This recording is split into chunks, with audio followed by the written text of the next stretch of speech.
Arrivé cet après-midi à Bamako.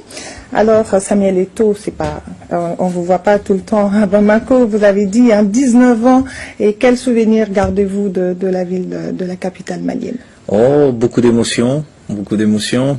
Et j'ai eu l'immense bonheur, comme tout joueur africain, espérant avoir une belle carrière, c'est de gagner une Coupe d'Afrique. Et j'ai eu cet honneur de gagner ma deuxième Coupe d'Afrique dans ce merveilleux pays.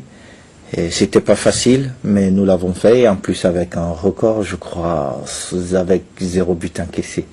Donc on revient avec beaucoup d'émotion et heureux d'être à la maison. Voilà, vous tenez tellement au football africain. Quel regard avez-vous aujourd'hui sur le football africain de façon générale et malien en particulier?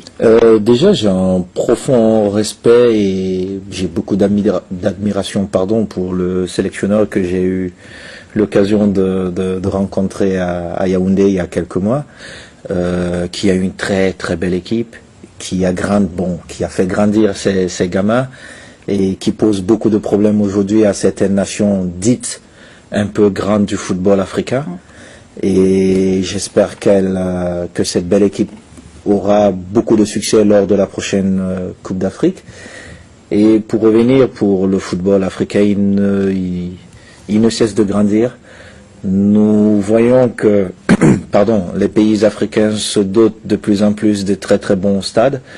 Nous espérons que les 54 pays auront cette possibilité-là pour que le football soit vendu un peu comme en Europe et que les jeunes footballeurs qui rêvent de devenir les Seydou Keita et autres n'aient juste pas envie d'aller jouer en Europe ou en Amérique du Sud et qu'ils se disent qu'ils peuvent très bien vivre de leur métier dans notre beau continent.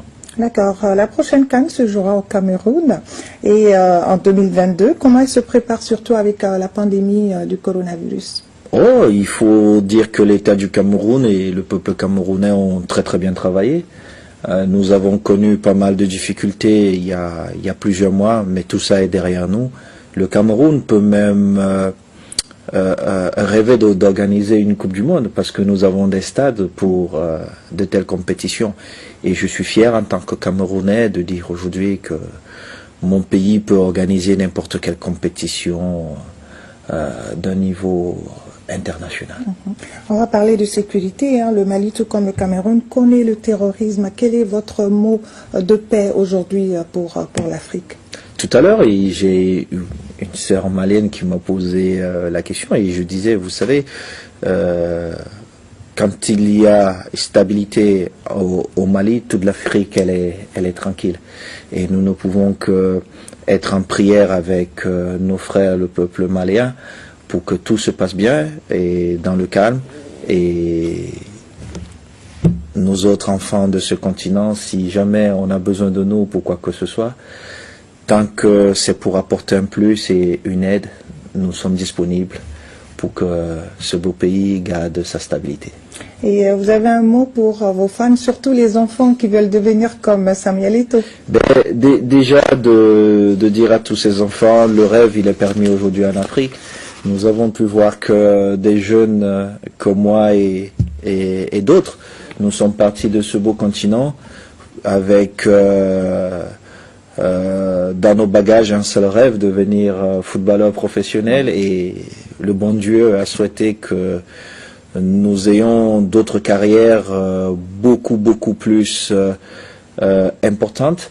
Et à tous ces jeunes, je leur souhaite de rêver et de se dire que s'ils se donnent les moyens qu'il faut, leurs rêves peuvent devenir réalité. Mais pour ça, il faut travailler et qu'ils sachent que la magie de toute réussite, c'est le travail. Tout à fait. Et votre séjour va durer 3 jours et il sera marqué par la finale de la Coupe BSS à laquelle vous allez assister demain à la Fiabrou.